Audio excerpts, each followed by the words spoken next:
Meaning of hit and run. Hit and run. Hit and run.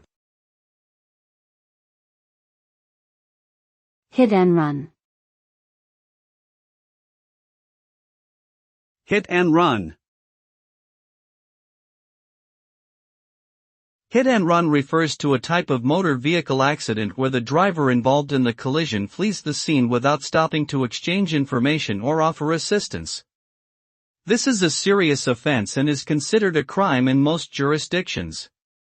Hit-and-run accidents can result in severe consequences for both the victim and the driver at fault, including criminal charges, fines, imprisonment, and loss of driving privileges.